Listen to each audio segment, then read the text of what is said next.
Well, I started chasing locally around 1999, 2000, so I'd say, about 11 years. I was actually terrified of storms, and just seeing what Mother Nature can do is just terrifying.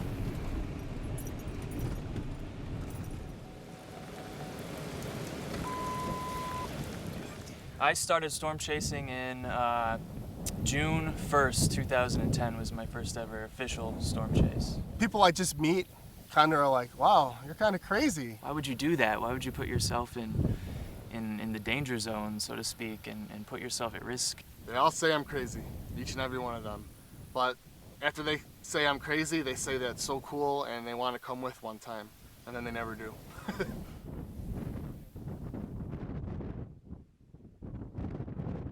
The basic definition of a storm chaser is somebody who can first forecast the severe weather to happen, then they will intentionally drive to an area where they think the weather is going to be bad and wait for that weather to happen, as opposed to just letting it come to them.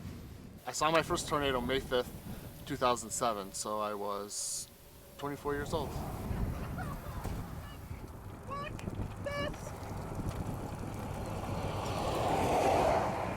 my God, look at that! My camera's not recording. And my stream's not up.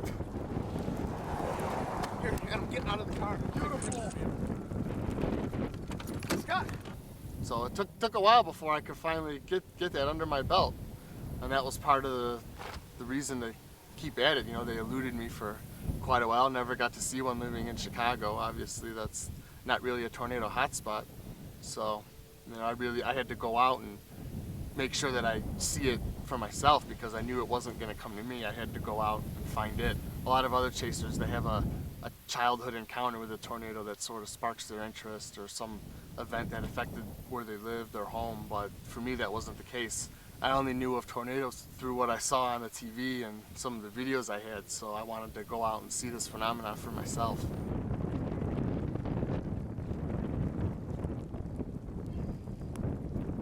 So I designed these hail guards to be able to hopefully withstand hail up to at least 3.5 inches in diameter. It's a little bit smaller than softball. Once you get hail that big, it'll pretty much destroy anything. Those were golf balls laying next to us. As soon as I turned my camera off, the golf balls started falling. I've always been interested in the weather, severe weather particularly, since I was a kid, since I was a really young kid. Anytime it rained or anything, I would be just a nervous wreck. So I knew my whole life I couldn't be afraid of storms. So I started doing book reports and projects and everything on weather. Say a couple Hail Marys. Well, if you guys don't want me to, I won't. Just go, just gun it. The biggest hazard in storm chasing isn't what you think it is. One would think it would be the weather. It's actually driving.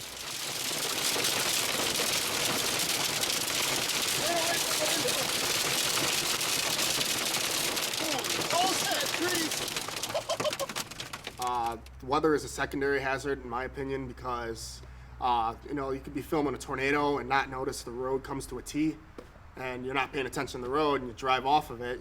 Some other car could be parked there. You might drive into a house. Dangerous roads, slippery conditions.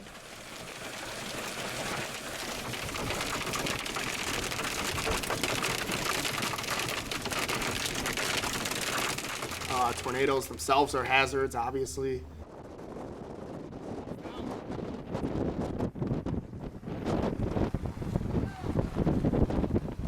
Look behind you! Look behind you!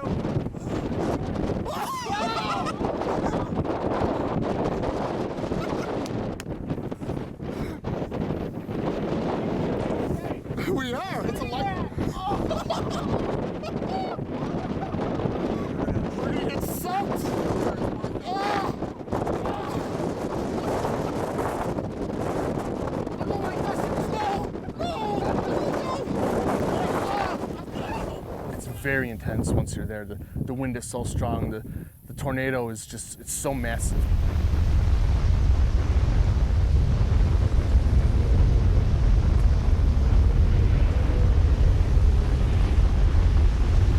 Look at it on the TV and you think, okay, it's a tornado. But when you actually see it in person, they are massive. You don't look straight at them, you look up, and all you see is this giant you know, this giant tornado coming at you. So it's a very intense moment, and you never know how you're going to react until you're in that situation. So some people can handle themselves very well, and others let their emotions get the better of them, and you know, they kind of freak out a little bit, and then I have to try to calm them down so that way their emotions don't rub off on me, and then I lose composure, I lose situational awareness. So you get to try to kind of keep everybody calm.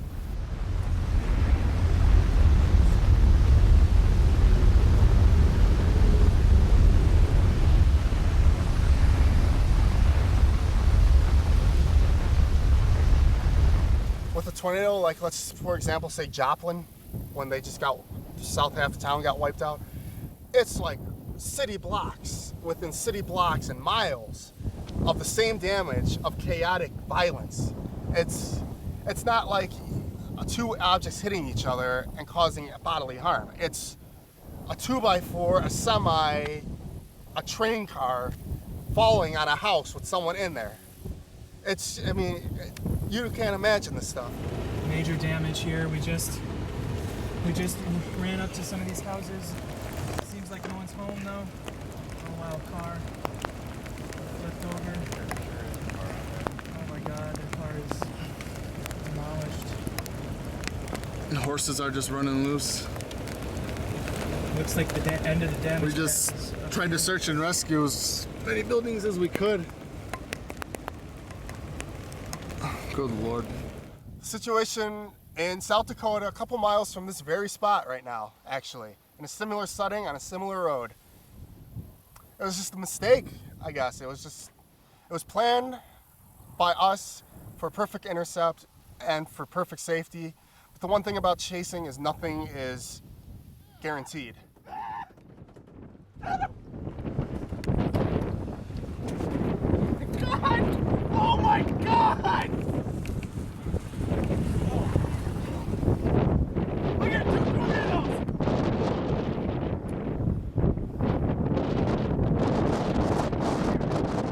Alright, we gotta move, I think. We found ourselves trapped when the road suddenly ended, and that storm flipped the cards and actually chased us. Roll tornadoes, we gotta fucking bail! Look, it says there is a road, and there was not. We are bailing south on a field. Oh my God! This is unbelievable. I think we're gonna be okay. No, it's right here. Yeah, dude, we need to go. There's like a wedge back there too. All right. Shit. Oh, we're good. Because everybody else There's is, another wedge touching down right there.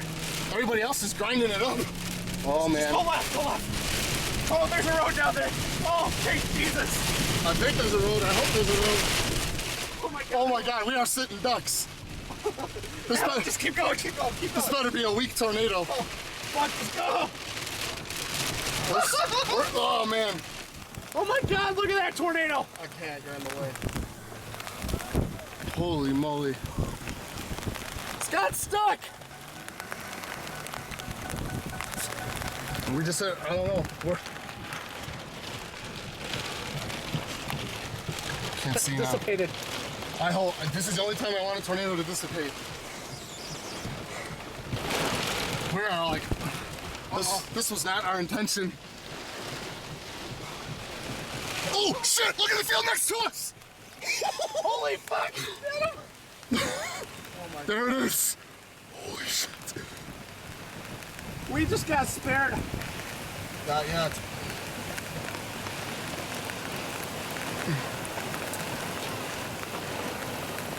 Wow.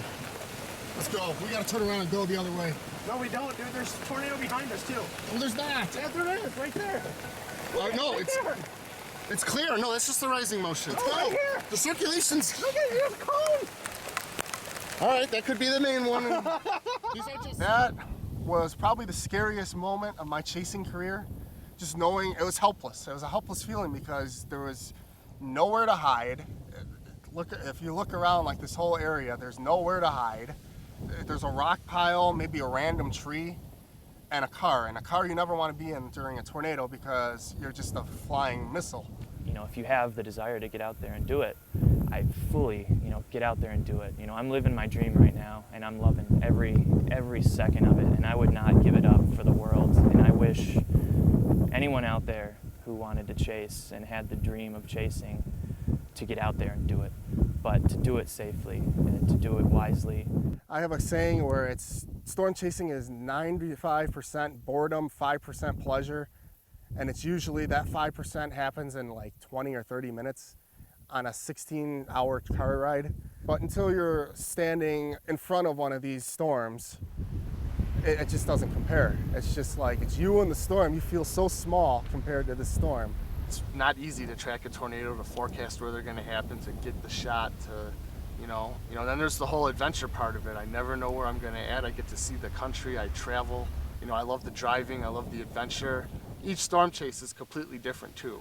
And that's, I think, one of the things that draws me to it the most, is that I never know what's going to happen. I never know what to expect. I never know where I'm going to end up. That's probably why storm chasing is the life for me.